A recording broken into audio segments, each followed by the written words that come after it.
Well, we're back. This is our big stories, or these are our big stories this morning. And kickstarting it, we're going to be telling you this morning about protecting the fundamental human rights and the freedom of speech of journalists. So how are journalists being insulated from any form of attack in the 2024, ahead of the 2024 elections, for a country that was once heralded as a beacon of press freedom, but now having slipped from the 30th position in 2021 to the 62nd position in 2023 on the World Press Freedom Index? Well, we get into those issues, but come with me first of all to these slides as we get a proper picture of where we are. Now, according to the Ghana Journalists Association, if you're looking at attacks on journalists in Ghana between the years 2019 and 2023, a period of 4 years, you would notice that there have been at least, and these are those that have been documented, at least 45 of such incidents, such attacks recorded. 45 of them in a spate of 4 years. That's at least 10 plus every year. Let's go to the next slide. Now, if you look at the selected cases of attacks on journalists, you would notice, and there's one that I'm going to add to this list. 2019, Ahmed Swali, and that was murder. Till today, that issue has not been resolved. Then, 2019, Manasseh Azure Awene had to flee Ghana for a while, had to go cool off elsewhere because his life, his family's lives were under threat. Then, 2021, City FM reporters assaulted, and we know the story from there, Caleb Kuda and others. 2023, the UTV studio invasion with thugs who went into the studio and, flexed their muscles. 2024, Farouk Aliu Mahama case where a journalist was slapped, whether by the Member of Parliament for Yendi or not.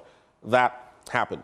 2024, the Hawa Kumsin case in there, and you must add Erastus Asaridonko's situation as well recently at the hands of Galamseyers. One of them saying, well,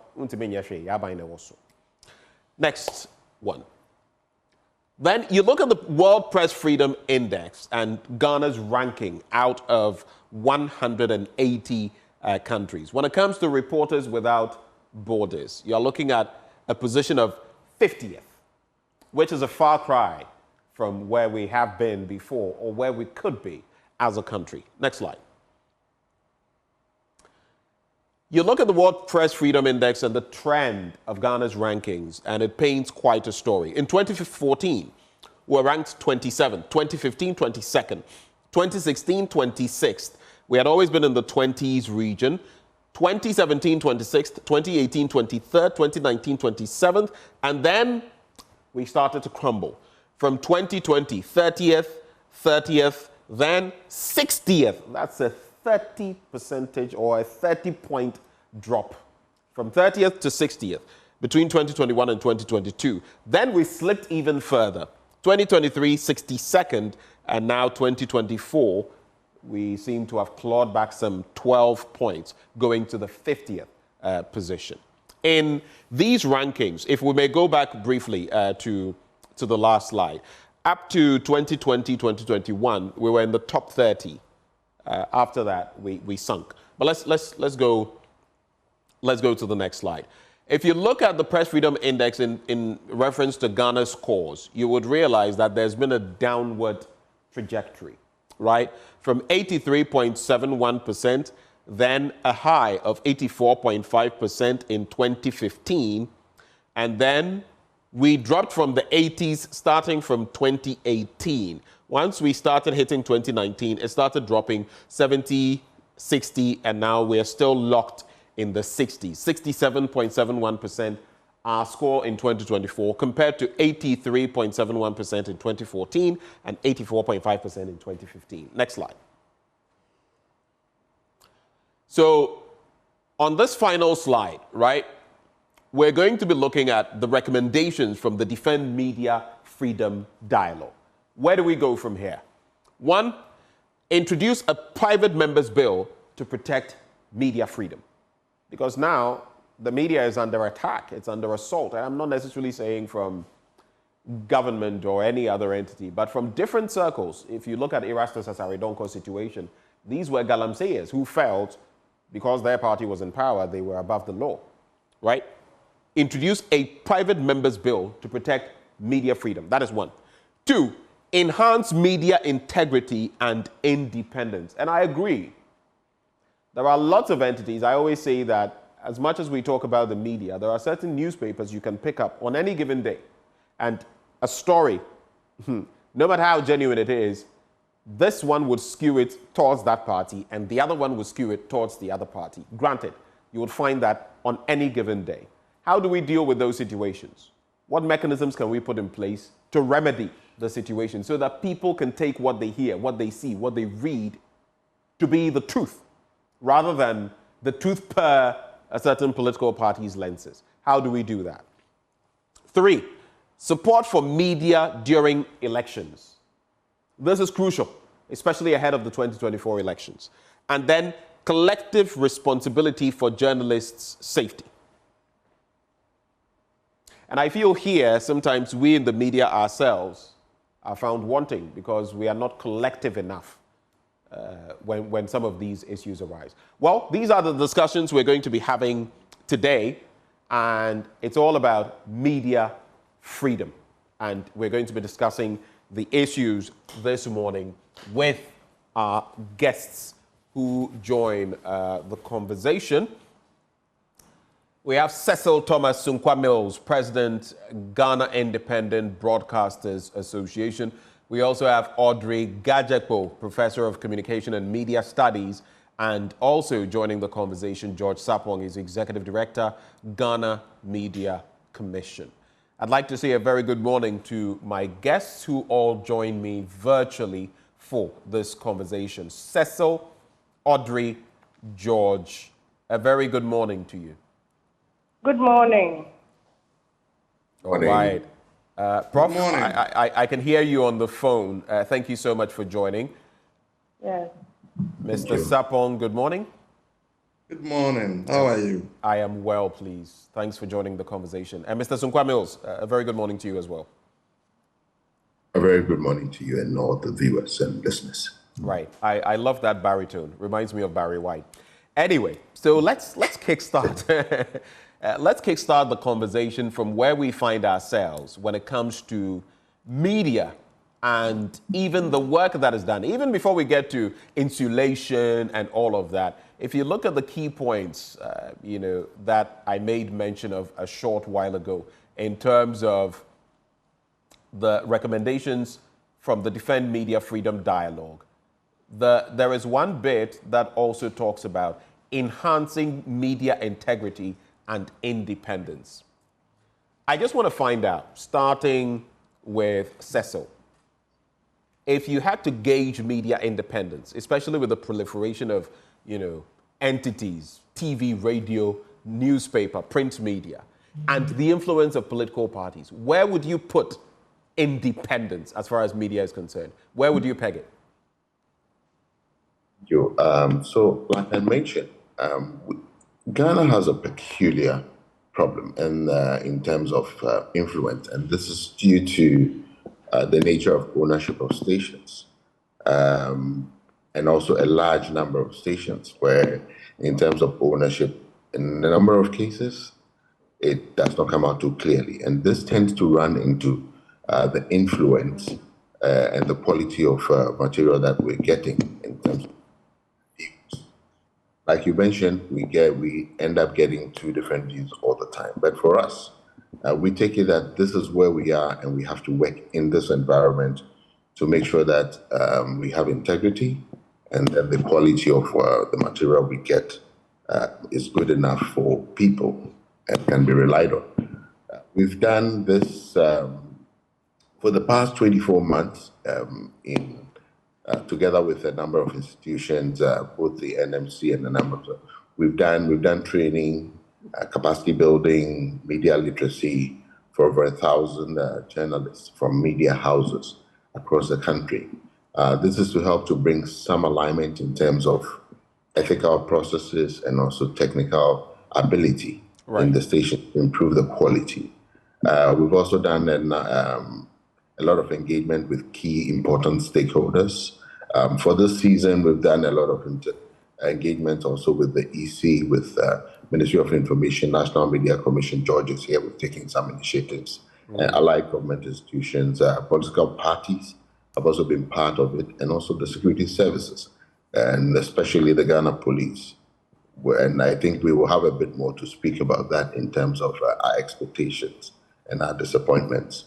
Also in the area of threats and intimidation, it comes in different forms. I mentioned at one of the forums that we had, you have the physical one, which is quite tangible because you can see if, like, Erastus was attacked, etc. But you've got to also deal with things in terms of financial feasibility, taxation, etc. They are all form ways of threats towards the media. So we also focus on that. One of the other things we actually have been doing and will continue to do is monitor the regulatory and legal landscape to make sure that some of the laws which have certain insertions that could be used to threaten media freedom and stifle the performance of the media are used properly and not in an intimidating manner. The number of the laws that are still in that area that we focus on. So it's been a combo of activities, and through that we have been engaging our media personnel on how to behave, especially during this period of election, which I think it's a special period, even in terms of presence and engagement of authorities throughout the election. Right. Let me go to Prof at this point, Professor Gadzekpo. I just want to find out from you, what would be your reaction on that, especially looking at how swathes of the media, if I may put it that way, are political, so to speak. It is clear from their publications, from their news, everything, it is kind of skewed. And it is because of the political ownership of these entities. How much of a problem is that in this conversation we're having? A problem, and it's a problem that we've been flagging for a long time.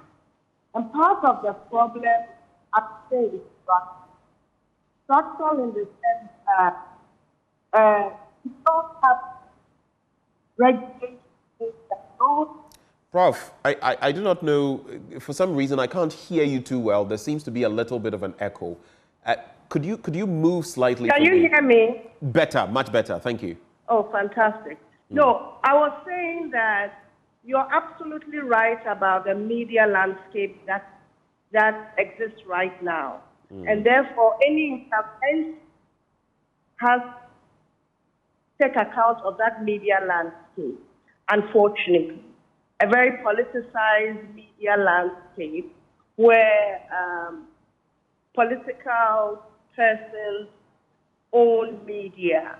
And it's not going to be very easy to fix that. And part of it is because there is no regulation in place, governing the broadcast space. Right. And we've been talking about this for many, many years, the lack of a broadcast law. And that should have happened at the beginning of when the airwaves were liberalized, in order that there are certain rules in place that says there should be more transparency, how we will grant licenses to people so that you don't have political operatives. When they are in power and they are influential, they can get licenses. The next government comes in place, they want more licenses for their people, etc. So it's a very difficult problem. But I think part of what has to happen is some of what Cecil talks about, sensitizing people, training people in the media. But that in itself is not enough. There has to be sanctions for impunity against media people, stronger sanctions. you know, and it's not only politically exposed persons or aligned people who attack media. In fact, I took a little bit of exception in the characterization of the attack of the Galamseyers against Asaridonko. And the reason is because you said that they think their party is in power. No. I didn't say that they thought. One of them actually said that. Yes, but it's not just that. And you repeating it should not characterize it that way. Because it's a real threat to journalists that people involved in illegal and criminal activity will attack them. It's whether their party is in power or not. So we saw attacks on journalists in court because they were covering a court case. And in this case, it was the supporters of a party. And this has been for a long time. Journalists go to certain space and that. But we have been formed back for the people who are people at media with a lot of steel and make them okay? So that's bad rate in the has with that is that so much for people who attack, including Prof, the line is getting problematic one more time. I'm sorry I have to do this, but please move along a little bit. Just move a bit. I have moved. Okay. Let's Okay. Okay, please go ahead. So I was just saying, I mean, my big thing is about the impunity and making sure that a strong signal is sent that if you touch a journalist, you will go to jail. You will pay a price, a very heavy price. And that's not happening. So today, we still don't have the person who murdered Swale. Ahmed Hussein Swale. You know, and so therefore, our cause in freedom indices will always be poor if we don't deal with impunity against journalists. But that this document, the media, the state commit to their journalists. And of course, the people is a monolith. So it's not a good story. To say that some are better than others, but all. Even supplying basic. Okay, Prof, I'm sorry I have to do this. It's back again. So my technical team is going to try to find a remedy with you so that, because if we lose out on what you're saying, then it negates, the reason for calling you. So please hold. My team will engage you so that we find alternative means of interacting with you. Let me bring in George Sapong of the Ghana Media Commission, Executive Director. And the question then is, having heard from Cecil, having heard from Professor Gadzekpo, how did we get here? How do we get out of here? What do you think? Please unmute for me, Mr. Sapong. Thank you very much, Ben.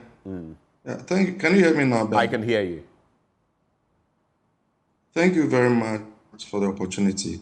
First, I associate myself substantially with much of what both Cecil and Audrey have said.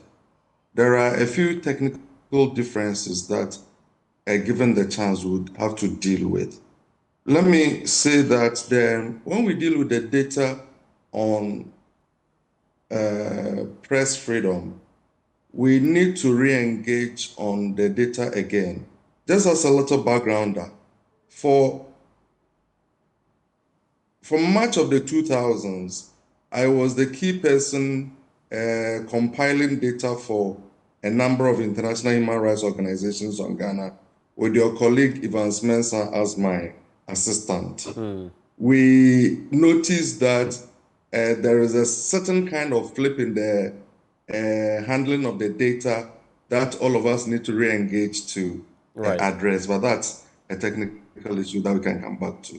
How did we get here and how do we get out? I think both Cecil and Audrey have adequately explained that point. The lack of a framework for the liberalization of the airwaves and what we intended to do with this. You know, if you look at the Constitution, it guarantees the right to free expression. Indeed. The technical question that we always ask ourselves is, freedom from what and freedom for what? In Ghana, we adequately have answered the question, freedom from what? We never attempted the question, freedom for what? This is about the time for all of us to return to the table to reflect over where we are. There are a number of pathways out, and Audrey has adequately addressed one, Cecil too. The question of legislation is going to be key.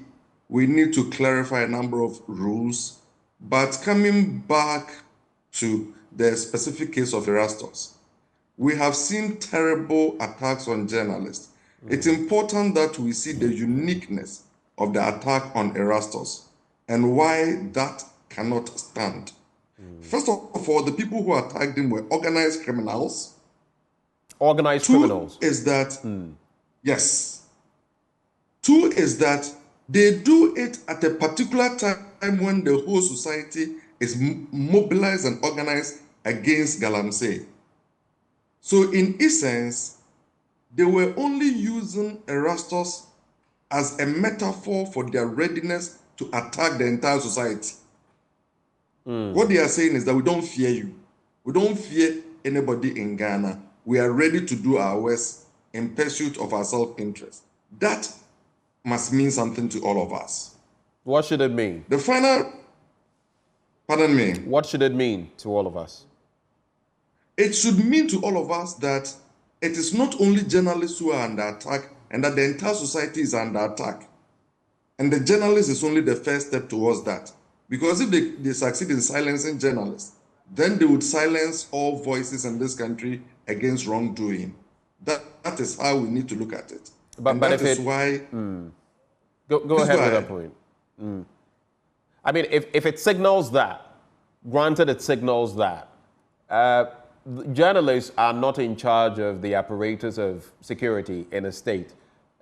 We all know the dynamics of that. So what then is the core factor that ought to be addressed as far as that specific angle is concerned? So we need... let me perhaps tell you that we've had some engagement to the National Security Minister. We've had engagement to the police. And we are going to begin to speak again publicly on a number of things. We need to up the ante on the redeemable guarantees that we demand from the state, particularly in respect of this matter, but also generally in respect to everything about the situation of journalists. In terms of addressing it, particularly for this election, on Thursday, the National Media Commission is going to launch an app that we believe is going to help us with the tracking of the cases and the documentation of the evidence that we need in pursuit of the criminals who attack journalists and how we deal with questions of prosecution and punishment generally. I see. Let me try one more time to see whether we can get Professor Gadzekpo. Prof, can you hear me? It appears we've lost Professor Gadzekpo. Let me come back to Cecil. If you look at the picture that has been painted, then it means the state must up the ante, and we must also deal with like Professor Gadzekpo says, the regulatory frameworks when it comes to media generally, not just the private media.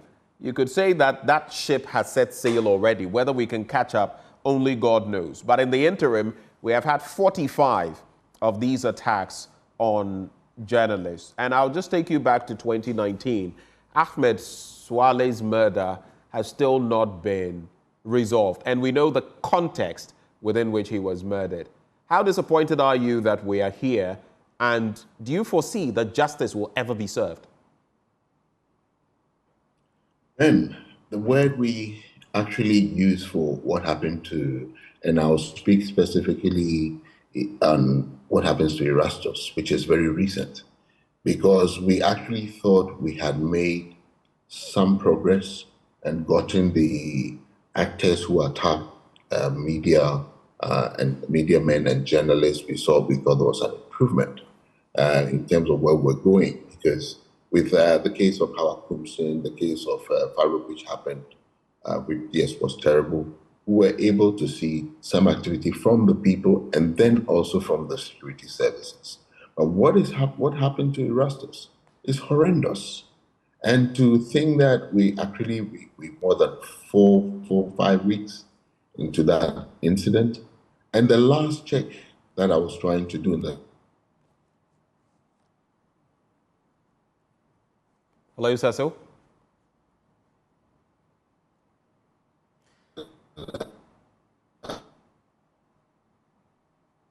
Can you hear me, Cecil?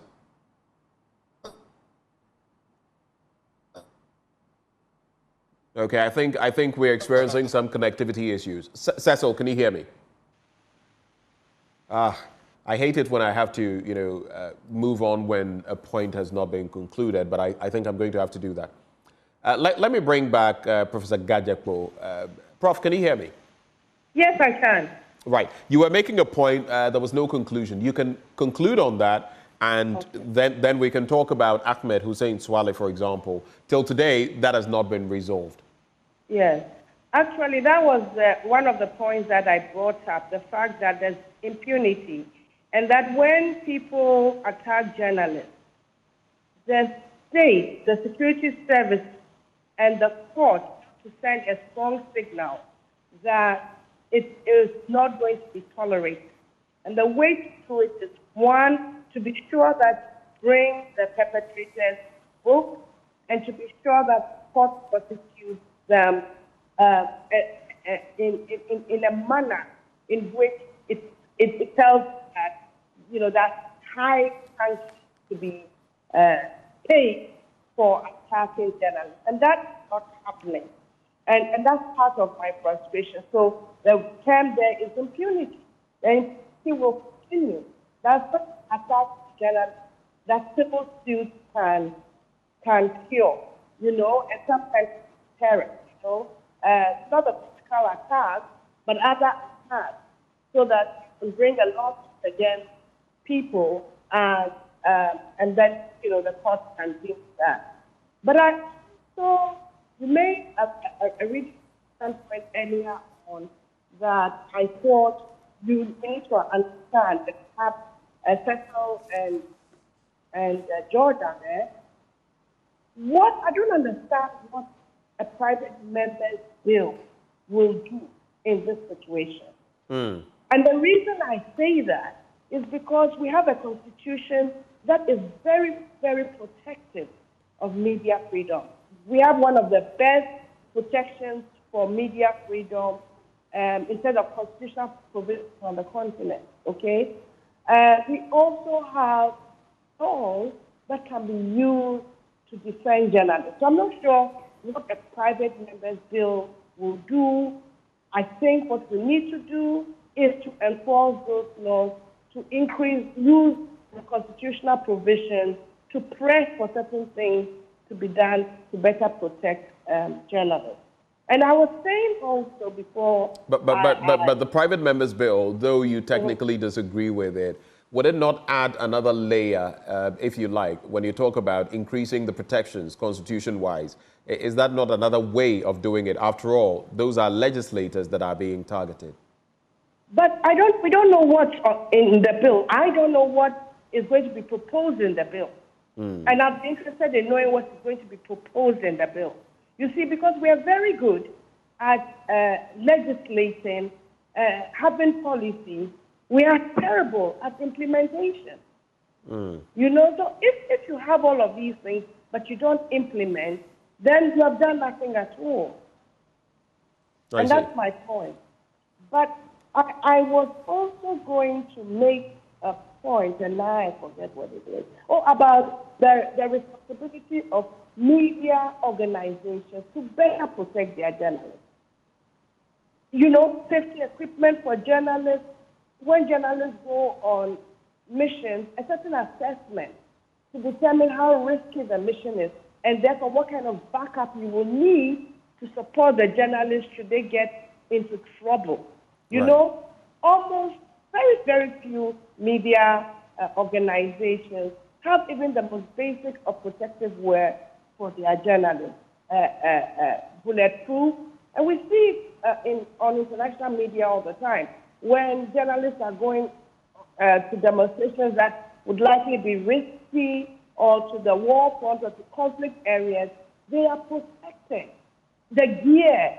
But we don't have that in this country. So there's a certain responsibility for media organizations to invest in the safety of the journalists. I see. Interesting points there. Let me bring in George Sapong as well. Prof speaks about technically cracking the whip. But cracking the whip, how are you going to do that as far as the security services are concerned, especially when, you know, the Ghana Police Service, for example, is a part of the executive arm of government? Some feel that some of these fetter the action of security operatives because then it is you versus government and you are part of the executive arm of government. How does that resonate with you? Challenge. It is a big challenge. And it happens on two levels. Level one is where the attack emanates directly from security agencies. And it is not only because they are government, but because officially they are leading the investigations. And there is no alternative to the facts that they establish. That is level number one. Level number two is the point you make. If it is about a political attack, how do you address it where there is concern that the security agency involved may not have the courage to deal with the matter? On that side, we can only believe in the integrity of the security forces to services to help all of us. But there is a point that Professor Gadzekpo made that is, I tend to share substantially, but I also thought that we needed to unpack a bit. Prof is right when he speaks of the, what do you call it, the protections that are afforded us under the Constitution, and perhaps the adequacy of it. But there are a number of issues that we have all discovered that we need to deal with. Before you go on, do you think the constitutional provisions are adequate? They are adequate, but we need something a little more to unpack those provisions. The Constitution provides the general philosophical framework. So when it says it gives us the right to free expression and gives us the legal protections, exactly what does that mean? So when a journalist is attacked, what should we do? For example, at the National Media Commission, that has the constitutional responsibility for protecting the journalist. Exactly what should we do? If the police arrest somebody in connection with attack on journalists, the person is taken through the same judicial process like every other person who has committed an offense. What is the justification why the case of a journalist must be lifted above the other cases that the police are investigating? Why should the Attorney General's department fast track the prosecution process of an attack on journalists faster than an attack on a teacher or a doctor? When you have a legislative framework, an act of the nature that they are proposing, which clearly sets out how those procedural matters must be handled, in my view, it could be helpful. So what are you saying? What you're saying, Mr. Sapong, is that it will be treated just like anybody else in the realm who is affected, who is attacked, and that we must add an additional layer, which would then ensure that as the fourth estate, as what people have come to realize is the entity holding our democracy together, playing a crucial role, there must be something specific for the media, and that is what will allow the processes to go through and protect media freedoms better. Is that what you're saying? Precisely. That's the point I'm trying to make. Okay. And this layer will be added on through the private members bill, or what specifically? So the private members is only indicating the source of the bill. In other words, if government is not interested in doing something like that, maybe some private member could do it. So the private members is not the interest for me. but the whole idea that there is legislation that details out what needs to be done in the case of an attack or threat on a journalist. Let me just ask you this quickly before I go back to Cecil. This private members bill you speak of, you do realize that we are talking about political actors, political elements, who themselves are beneficiaries of the system. How can you expect them, at least those in the legislature, to sort of fetter themselves as far as this is concerned? Because in the end, the buck stops with them. So let me quickly tell you a story. In the run-up to the repeal of the criminal libel law, we knew that there were a number of MPs who were opposed to the repeal. What did we do? We made it politically incorrect for them to stand on the floor of the House to oppose the repeal. Okay. And all that we did was to follow it very actively and to report on it and to expose anybody who sought to undermine our freedom by seeking to keep the law. And it seems to me that strategy can work again. If we keep our eyes on the ball, make sure that the provisions in the law are the right provisions that we need, and follow the processes in Parliament adequately, support those who support the law in terms of protecting journalists, expose those who seek to undermine the law in order to create greater vulnerability to the media. It seems to me this could work. Let me go back to Cecil. Cecil, can you hear me now? Mr. Sunkwa Mills, can you hear me, sir? Please unmute. Unmute. Sorry, can you hear me now? I can hear you loud and clear. You were making a point. I don't know whether you'd like to go back to it, but if not, I would run by you the latest World Freedom Index, and you would see that we've moved from a high of 22nd place, that is in 2015. We've ranked in the top 30 for what? We ranked there for some 7 years thereabouts, and then we started this sharp spiral where we fell. It was a free fall to the worst we had seen in about a decade, 62nd, and now we've clawed our way back to 50th position. Do you think it is reflective of the reality on the ground? I do think it is reflective of the reality. What the point I was making was that I did mention that there had been some improvement in terms of engagement with some of the government agencies, actors, and the police in the last couple of months, the last 24 months. But suddenly, with what happened to Erastus, it has actually thrown everything away. The point I was making is that this happened, Erastus attack happened about 5 weeks ago, if I may say. The last check, which was less than 48 hours, there is still no proof that the police have actually presented any documentation in the court. That is horrendous. And much as we're looking at adding a bit more legislation, making it firmer, the basic implementation of such an act on somebody, and I say Erastus because Erastus singularly has revealed a lot of the stuff that has happened in the area of illegal mining in this country. Therefore, his attack is unique and very important. Now, what do we see? Where's the urgency, the will for us to defend a media man who has exposed a lot of these things going on in that area? And nothing in court yet. I think the police have really disappointed us, the media. What does that say about, because I'm sure you heard me bring about the bit about cracking the whip and the fact that the police, the Ghana Police Service, is itself a member of the executive, and what those frameworks mean for justice, right?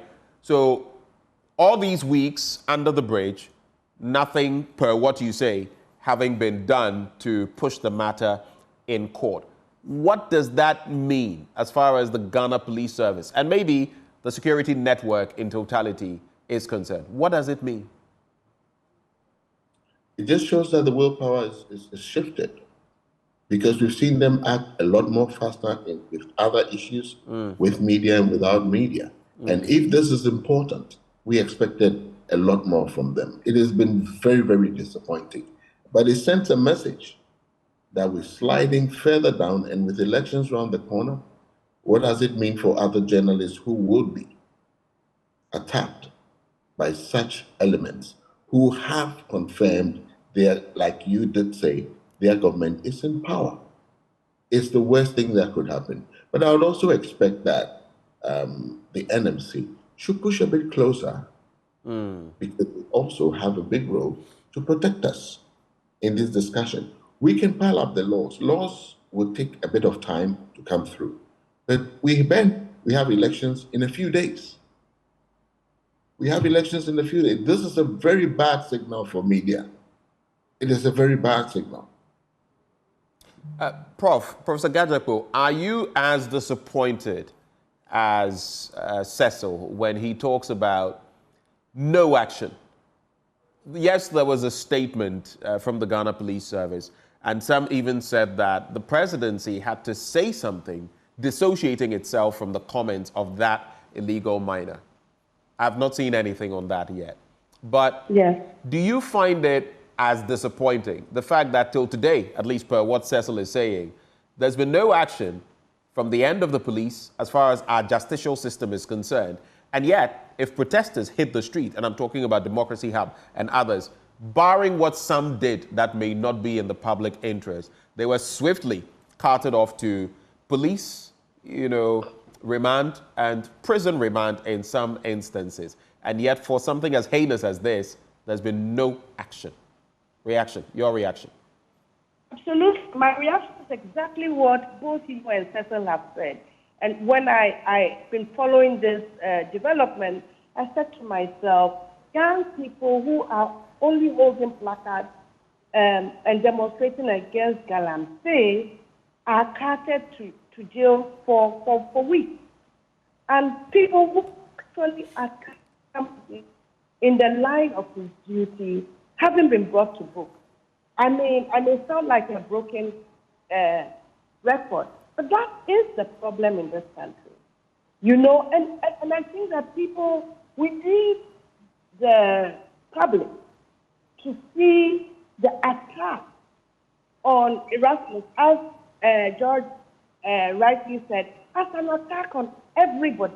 We need those who are organizing against Galamsey, and not just the young people on the street, but all of the institutions, including the PUC that threatened to go on strike, to see that impunity cannot be allowed in the case of Erasmus. Sometimes when it comes to press issues, media issues, people don't see it as if they're not in the media space, it's not their responsibility, or they're not that interested in taking umbrage and defending the media. And I guess some of it is rooted in how people see the partisanship of the media, etc., etc. However, in this case, it's really very important. And there are larger lessons ahead. You see, there are criminal gangs doing all kinds of things in this country as in any part of the world. So when you allow criminality, illegality, to attack some of your key institutions that will bring light to their criminal activity, you are in trouble. Because very, very soon, it will have a chilling effect. And so I really think that the coalition against Galamsey should be the same coalition that will put pressure on government, on the security forces, to make sure that people pay for what happened to Erasmus. Not just because he's a media person. That, of course, is extremely important, but also because of what, as George says, it symbolizes. And I believe we've addressed, to some extent, the first 2 points, the recommendations from that Defend Media Freedom Dialogue, introducing a private members bill to protect media freedom, and you've shared your thoughts on them, and also enhancing media integrity and independence. But I just want us to focus a little bit more, because you're an academic, on point 2, enhancing media integrity and independence. Beyond what has been said, what more can be done? Because look, just this morning, and for the sake of courtesy, right, decorousness, I don't want to mention the paper, but we looked at a certain story pointing to a certain political party, right? And like I said, you can tell, if I can name at least 5 or 6 newspapers, 3 of them, if there were one story, will be skewed towards one party in the political spectrum. The other 3 would be skewed towards another party in our political spectrum. And this story that was put out this morning, which we looked at in the news review, had no backing, no proof, no interview, but it was in there as a sort of commentary or attack on another party. So I ask, how do we enhance media integrity and independence? Maybe starting from the academic standpoint. Well, I don't know that it's starting from the academic standpoint. I'm only starting from there because you work in that field. That's no. I'm responding to you. Right. And it's not an academic issue. It's a practical issue. But Right. as for people who come for training in our classroom, we're going to be sure that they know the professional standards that they must adhere to and the ethics of the profession. But the problem with our media landscape is that nobody is under any obligation to engage trained journalists. 1. 2, as we said, there's a lot of partisan media, and their motivation for doing journalism is not for public interest, not for informing and educating public necessarily, but for advancing their parochial political agendas, you know. So it's very, very difficult when you talk about that, because ultimately the issue has to come from the media organization. We need to believe in press freedom. You don't want outside people to come and discipline people in your media. That would be an infringement on media freedom. Right. So the onus of media organizations is stronger self-regulation. You know, how do you do that when the owner is not interested in pushing integrity in their newsroom? They're interested in something else, and in fact, they tend to reward journalists who do the wrong thing. I mean, I'm the patron of Alliance for Women in the Media. We've had calls to go to TV3, for example, to complain about the action of Captain Smart. And the FT has had calls also to complain, but he's still on the airwaves. There's no sanction against people like that. Why? Because they bring revenue to the media house, especially because of their unethical, unprofessional practices. It's a difficult thing. I see. And those are important points you make. For you, George and Cecil, I'll start with you, Cecil. Just brief thoughts, because I think you've touched on this a bit. But what would be your quick reactions on that? Enhancing media integrity and independence, especially with a lot of the political actors owning media entities. You said something, but do you have any afterthoughts on it briefly? I'll start with you, Cecil. Yeah, I think on the midterm, because I'm looking at where we are now, it would have been lovely if we had the broadcasting bill and the broadcasting law, which actually could help to fix and structure the expectations, the standards that each station must have. Unfortunately, we do not have it as we speak today.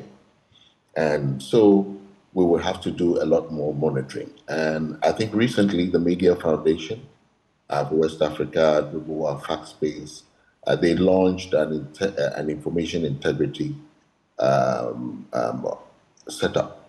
I think it was a Ghana Fact-Checking Coalition, which would also help to name and shame and do some fact-checking on a very neutral and independent methodology. I think that on the short term could be helpful. Okay, but now I think the other thing is to leave the NNC to see that with the existing laws, what can they do? But the broadcasting law ultimately would have been a perfect solution, which gives a structured and fair way of what the expectation should be. But currently, where we are, would use the leader of the Ghana Fact Checking Coalition is a good one. And then the NMC should be up and doing also if there are some infractions or misinformation and disinformation. But us as media, we also must hold ourselves responsible and make sure that we call out our organizations that are actually out of line in terms of ethics. Unfortunately, a lot of some of the stations which are aligned are not non-aligned or have different ownership may not even be part of the actual giver membership for us to put our code of ethics on their head. So they would prefer to run free. And this period for election is when they actually get really active with their stuff, like you can see. Cecil, I have two follow-ups for you, which I will direct to George as well, but just briefly with you. It's also become a trend where, especially when you're doing shows like this one, magazine programs, you would have, call them foot soldiers, call them politically aligned, call them whatever you may, often sending messages, sometimes threatening, journalists. And you get that practically every day. We've learned to live with these, but it is not to say it is right. Should we clamp down to the point where if people send such messages, the Ghana Police Service can, example, come in, investigate, find out who is behind that message and deal with the person according to the law? Because it is the order of the day. And if you even follow many of these shows, you would realize that this is exactly what happens. The other side of it, some would also say that if you do this, you would be weaponizing some of these policies against certain media houses. You remember when there was talk in the first 4 years of the MPP about some stations not having licenses and all that, and how some people saw it to be political. Some say that you would then be weaponizing this so that depending on which political regime is in power, they can target certain media entities and say, well, yeah, this and that. What do you think about these 2 points? I'll go first. Yeah, Ben, we would definitely not want to create a situation where we put too much power into the hands of security forces in the manner that you say, because we are currently not comfortable enough based on the frameworks that exist, that this will be done fairly. If we had a situation, and I'm sorry that I will hit on that again, that what happened to Erastus, we had a 48-hour reaction, I guess we'll be much closer to the security forces and the activity they do. But currently, in this climate, it is not a comfortable position that we would push for at all. And I think for us, that is it. In the current climate, we do not think we're ready for that kind of action because we have not seen the fairness that we expect. And the laws, you would find that some of the laws, though they tend to give the room for some action, it does not come out too clearly. And it creates the spaces to be abused based on your leaning politically or otherwise. That is why we have the broadcasting law and enhance some of the existing laws, even under the NMC Act, etc., to improve and close these gaps so that they are not taken advantage of. So it will not be in a comfortable position, especially at this time, for such activity to happen. We'll leave it to the door of the NMC, and we expected that we would have pushed and would have had a law long ago by now. That law has been hanging way too long, and we'll not be discussing how we can hobble right now that the election is here. We've got a few days, and we're now hobbling to pick on half-made, broken laws, not clear, non-responsive security as a solution. So it does not create comfort for us as the media to warrant that kind of action. That's for me. George, we're winding down on the conversation. What would be your reaction to that same point? Yeah. First of all, I think that, that all three of us believe in something very strongly, but because of time, I'm sure both Audrey and Cecil didn't get the time to address that. We have no kind words for irresponsible journalism. We have no kind attitudes to unprofessional practice. However, regardless of how egregious it is, attack on journalists is no justification. It's no remedy for bad journalism. And it's extremely important that everybody understands us from that perspective. So we are united in our beliefs and thinking and work that we have to do everything possible to secure responsible practice in the media. Right. And that all kinds of infractions have to be addressed. However, it is no justification for any attack on any journalist. Final words, gentlemen. I'll stay with you, George. Final words. My final words, I come back to the question of Erastus and what all of us have said. Put what Cecil and Audrey said together. The protesters who were on the streets were seeking to stop Galamsey. Erastus had gone working to stop Galamsey. So when the state stops the protesters and the criminal gangs stop Erastus, in that simple act, the state and the criminals become united in their opposition to those calling for the stop to the Galamsey. And the optics are not right. And that is why the attack on Erastus signifies something completely different, why all of us, and this time I'm calling on the totality of the state, need to take this very seriously. Thank you. Thank you so much, Mr. Sarpong, for your thoughts. Cecil, I'll wrap with you. You'll have the final word. Ben, as we approach the elections, I'll just say that as the media, let's all remain vigilant in our commitment to protecting press freedom, and as the media houses to also make sure that they orient all their people on the field, have the adequate visibility and approach as trained during this time. Do remember to introduce yourself as media. You're very powerful and you carry the voice of the people. And make sure that you're visible wherever you are. And let us be professional. And we hope for a peaceful election ahead. Thank you. Thank you so much.